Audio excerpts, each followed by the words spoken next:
A paz do Senhor Jesus, eu sou a doutora Mariana Mendes. Hoje, 20 de abril de 2024, um sábado, quero compartilhar mais uma palavra do Senhor. A palavra de hoje encontra-se no primeiro livro de Samuel, capítulo 1, versículo 4 e 5, que diz assim: No dia em que Eucana oferecia sacrifícios, dava porções à sua mulher Penina e a todos os filhos e filhas dela. Mas a Ana dava uma porção dupla, porque a amava, mesmo que o Senhor a houvesse deixado estéril. O primeiro livro de Samuel inicia com a história de um grande milagre através da vida de Ana e de Eucana.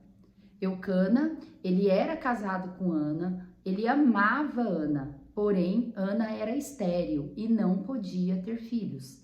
Numa época em que a principal função da mulher era gerar filhos, era gerar descendente. Nessa condição, Eucana se viu obrigado a realizar um novo casamento, já que a tradição judaica daquela época permitia que o homem tinha mais de uma mulher. E Eucana casou com Penina, e Penina deu muitos filhos para ele. Porém, Eucana amava de todo o coração, era um amor sincero a Ana. Ana, na sua esterilidade, sofria muito e clamava ao Senhor por ter filhos.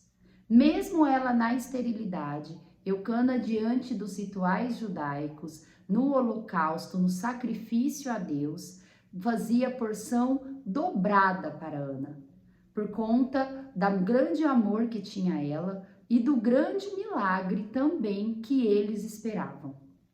Ana, ela ficou na posição e hora nenhuma ela desistiu do seu sonho.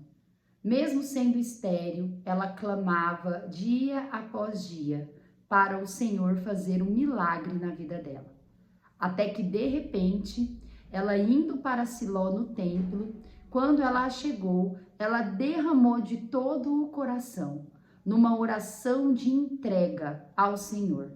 E o Senhor se levantou a favor de Ana, e o milagre aconteceu. Ana não gerou apenas um filho, Ana gerou um dos profetas mais importantes que Israel teve, o profeta Samuel. A meditação de hoje diz: o agora é a melhor época para se apropriar do novo de Deus. Essa meditação fala muito sobre a posição e a conduta de Ana. Ana, por muito tempo, foi se deprimindo, vivia a esterilidade, aquela dor de ser estéril.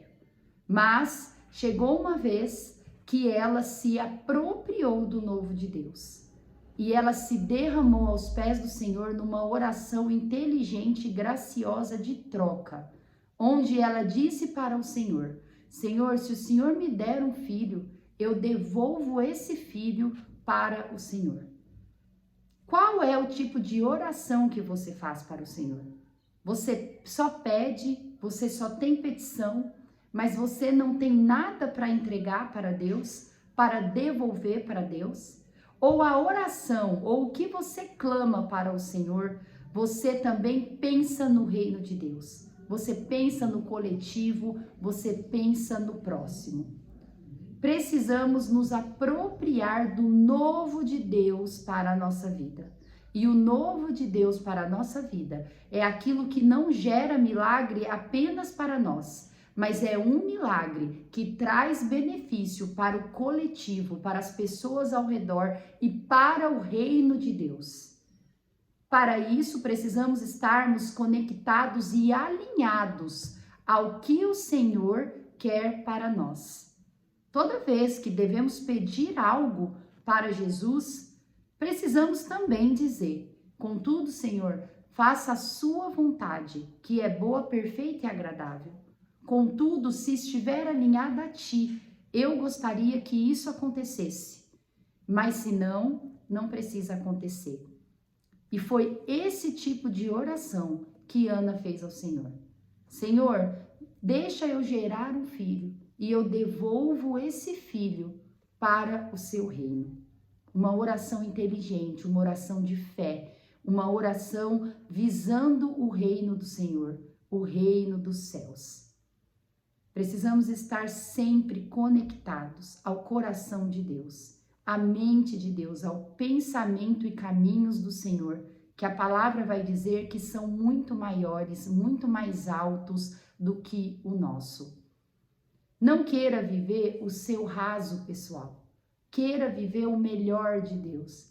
Queira fazer voos mais altos nos pensamentos do Senhor. O maior de Deus, o alto de Deus, não é o que o mundo almeja. O sucesso em Deus não é o mesmo sucesso que o mundo almeja. O mundo, ele associa sucesso, voos altos, com dinheiro, com status, com riqueza, com aparência. Mas o que Deus almeja para nós vai muito além do que essas coisas vãs, passageiras e materiais. Deus, ele almeja voos no reino espiritual, onde alcançaremos pessoas, onde através do nosso testemunho, da nossa vida, mudamos a vida das outras pessoas. Deus, ele quer ampliar o reino de Deus, ele quer que nós façamos o ID que o evangelho prega. Mudar a história das pessoas, fazer as pessoas caminharem para a eternidade, para o amor de Deus, para o relacionamento de Deus. É isso que a meditação de hoje nos propõe, nos apropriar do novo de Deus. E essa época é agora. Nos apropriar da palavra, nos apropriar do caminho que Deus quer que percorramos. Olha que maravilhoso isso. Medite na palavra do Senhor. Medite no que é importante no reino de Deus, que é superior a essas pequenas coisas que almejamos aqui na terra. Dinheiro, status, salário, aparência, isso tudo passa. Mas o que nós apropriamos, o que nós conquistamos no reino espiritual será eterno. Buscai primeiro o reino dos céus e as outras coisas nos serão acrescentadas. Amém? A leitura bíblica de hoje está em Lucas 19, que é uma passagem que eu amo, que é a história de um homem, a história de um improvável, Zaqueu, o publicano. Eu quero compartilhar o capítulo 19, do versículo 1 ao 10, que diz assim: Entrando em Jericó, atravessava Jesus a cidade.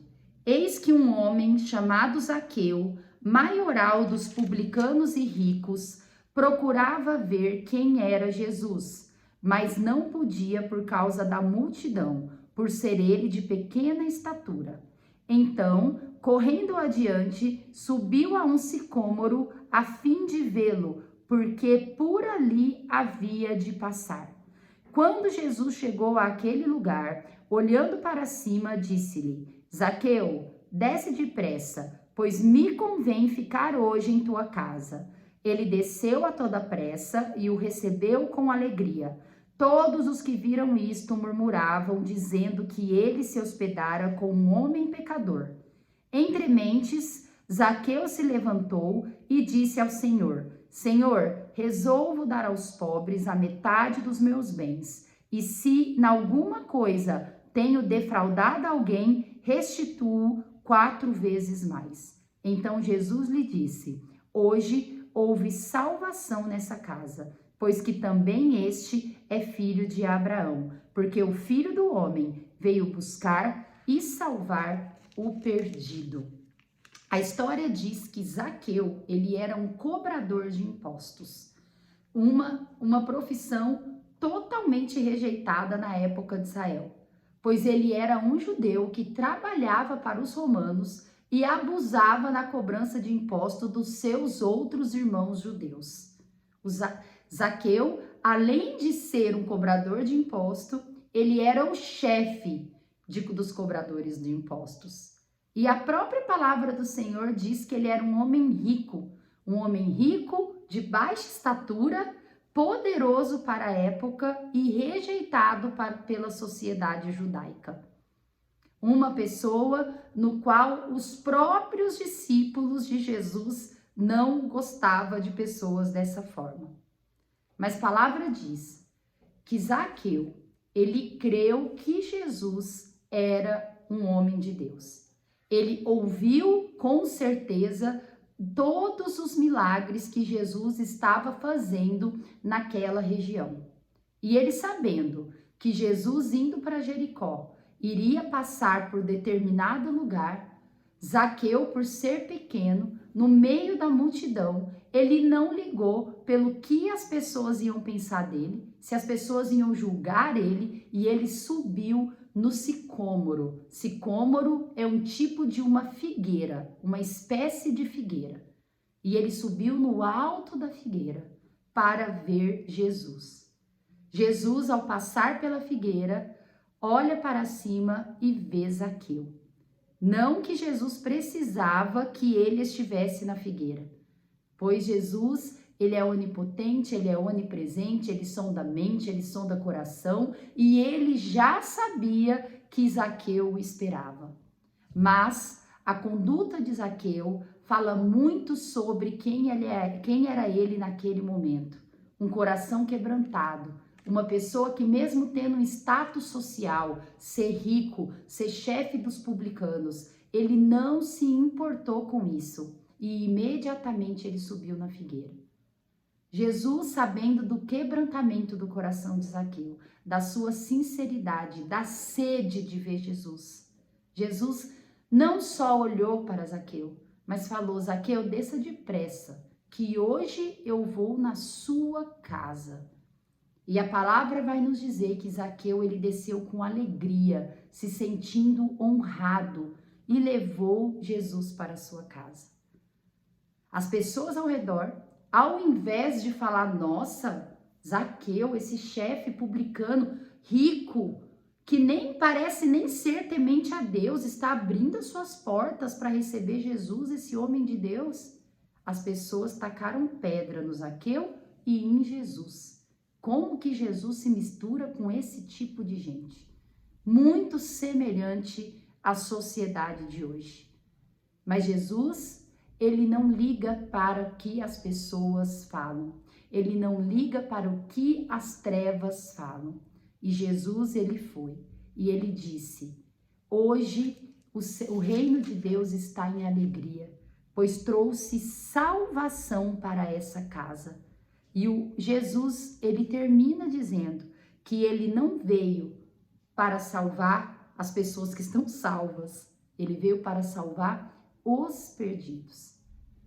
Zaqueu, de uma forma maravilhosa, de uma conversão genuína, pois a pessoa, quando ela encontra Jesus, quando ela se entrega para Jesus, Jesus transforma a vida da pessoa, transforma a mente da pessoa. Zaqueu, num ato de arrependimento, pois conviver com Jesus, conhecer Jesus é se confrontar, é ter arrependimento das coisas erradas, das coisas vãs. Zaqueu, naquele momento, disse a Jesus: Jesus, se todas as pessoas que eu lesei, se eu gerei mal para alguém, eu vou devolver para essa pessoa 4 vezes mais.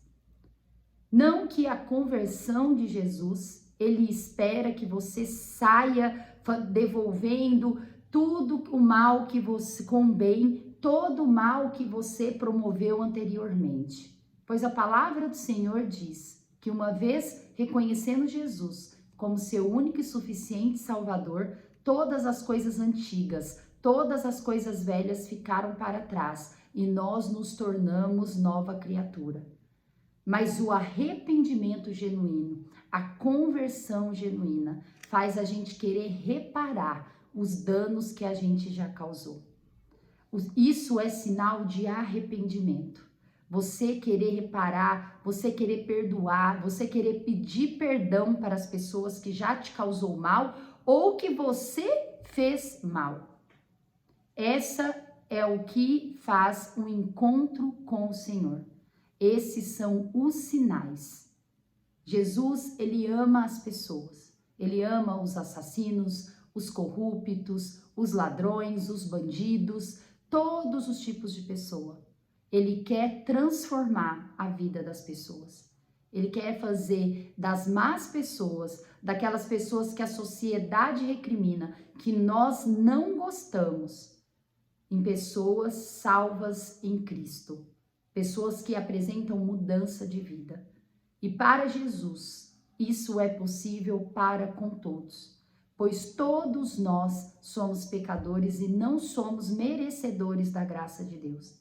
Mas Deus é misericordioso e Ele veio para salvar aqueles que estão perdidos. Por isso que é tão importante nós cristãos falarmos de Jesus para as pessoas, levar o evangelho para as pessoas, pois a palavra de Deus, que tudo isso aqui, Jesus espera que seja feito por intermédio de nós cristãos. Esse é o verdadeiro evangelho de Jesus. Que a palavra de hoje possa fazer você meditar no quanto que as pessoas precisam ouvir a palavra de salvação, assim como Zaqueu precisava. Deus abençoe a vida de cada um. Amo vocês em Cristo Jesus. Até amanhã.